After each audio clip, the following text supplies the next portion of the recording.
Hello, teachers. Welcome back to the 23-24 school year. This is the updates for the BISD SLO refresher portion of the Brownsville Independent School District's Back to School Professional Development Sessions. Let's begin. As always, we begin with our calendars for the 23-24 school year. We will have two calendars as usual, one calendar for full year courses that will outline what is due and when it is due, and we will have a calendar for semester courses, again, what is due and when it is due. As a reminder, we do have some required milestones that will be in Aware.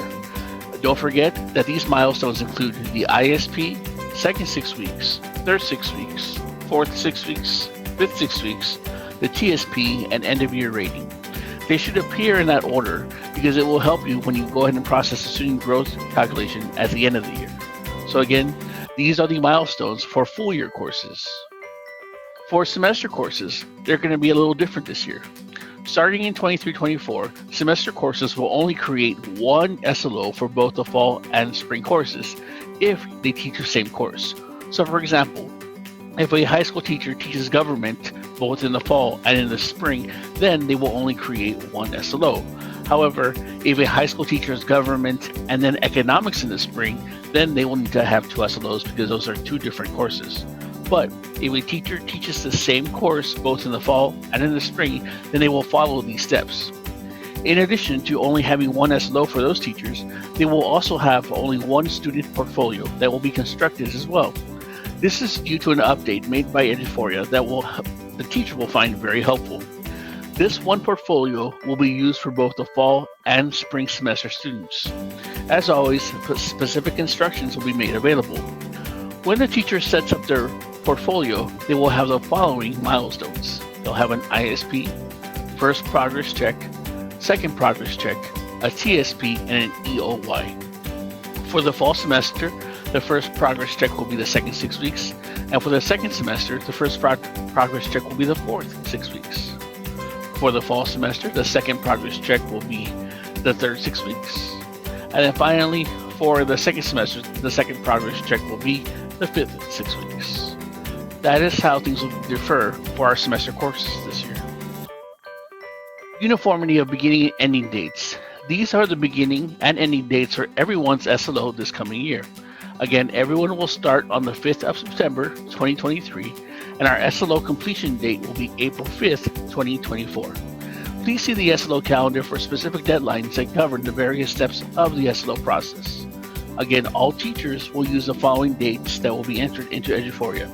Beginning date, September 5th, 2023, and completion date, April 5th, 2024. As a reminder for the 23-24 school year, the body of evidence. For full year courses, let's begin with you.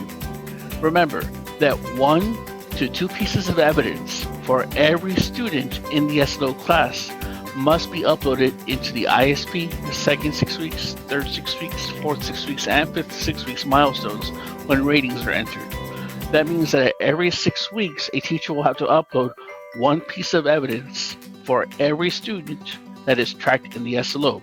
Now, a teacher is more than welcome to go to the copier and scan everything into one file, or if they're electronic versions, you're welcome to make a folder in your OneDrive and just upload that one link or that one file as the evidence into Eduphoria.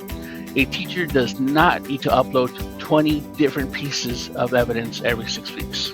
Please make sure that the names and grades are not redacted. The appraiser needs to be able to see the name of the student whose work is being turned in and the grade of the student as well. For semester courses, again, this is only for semester courses, one piece of evidence for the ISP is required. However, for the first and second progress check, a teacher must have 2 pieces of evidence. That is because they are semester courses. The state of Texas requires that the SLO have at least 5 pieces of evidence per teacher. So, if the semester is the full length of the course, then we must gather 5 pieces in total, the full length of the course. So again, for semester courses, you will have 1 piece of evidence for your ISP, but you must have 2 pieces of evidence at the first and second progress check. Again, you're welcome to go to the copier and scan it all into one file, or you're able to put all your electronic files into one folder on your OneDrive and upload that one link into Eduphoria. Please again make sure that names and grades are shown so that your appraiser can see whose work that child's grade belongs to. Okay, our focus for the 23-24 school year.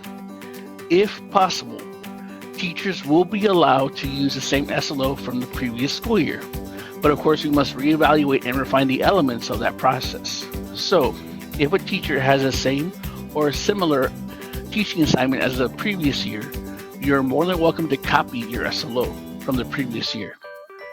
Please note that instructions will be coming to show you how to copy it from in Eduphoria so you don't have to replicate your efforts. Okay. However, if a teacher had a high percentage of students meet or exceed their SLO target, then the appraiser is going to require that the teacher go back and review their SLO using the SLO success criteria.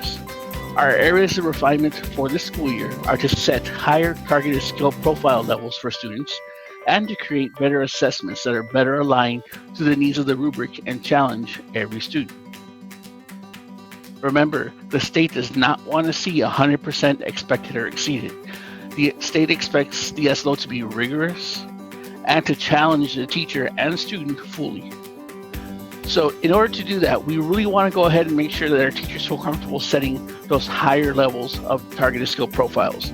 Now that we're moving past the pandemic and now that we're beginning to normalize our educational status, we want to make sure that our teachers continue to set those high levels of expectations for the students, that they're going to set them so high that some students might not actually meet what the teacher is expecting out of them by the end of the year. So kind of a reminder of the process, our ISP is the baseline, and during the ISP 6 weeks, which is the first 6 weeks, our teachers also set the TSP, which is the target. This is why most SLOs come in too high or the scores come in too high. Our teachers are a little weary of setting a higher target for the student, whether it be because we're coming out of the pandemic or whether it be because a student is part of a special population. We want to make sure that our teachers feel comfortable setting higher targets.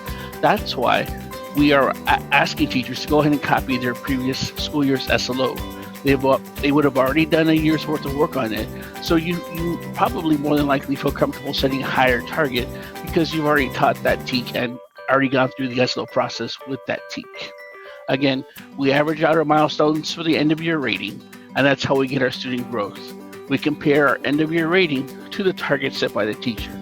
So this year, we really want to focus on raising the number of dots or raising the bar for our goals that we set for our students this year. In addition to doing that, we would also like the teachers, all teachers out there, to go ahead and review and refine the type of assessments we're using when giving the SLO assignment. Please remember that your SLO piece of evidence that is graded does not need to be entered into the gradebook. So don't be afraid to give that challenging test where you know a kid might show that he or she cannot do your foundational skill yet. So even if the student fails that test, it doesn't go into the gradebook. So that way the student won't feel pressured to pass, and the teacher won't feel pressure to show that none of the kids are meeting their foundational skill progress quite yet. Whenever we look at our TSP rubrics, we need to make sure that our tests allow the kids to show what our foundational skill is. This is an example of a third grade math TSP rubric. In third grade, this foundational skill says that the student will be able to recall basic multiplication and division facts. However, in third grade, we tend not to go over that until the end of the first semester or beginning of the second semester. So a third grade CPA cannot truly assess this rubric because the teacher will not have covered this until probably midway through the semester. So again, we need to make sure that when we give our students the or when we give our teens the SLO test, that test is actually aligned to the needs of the TSP rubric. We need to allow the students to show us what they can or cannot do in terms of that TSP rubric. And again, don't be afraid to show in your ratings that certain students are just not meeting their goal quite yet. That is the reality of where we're at, and that's what we want to show the state. Now it is time to play part 2 of the SLO refresher. Have a great year.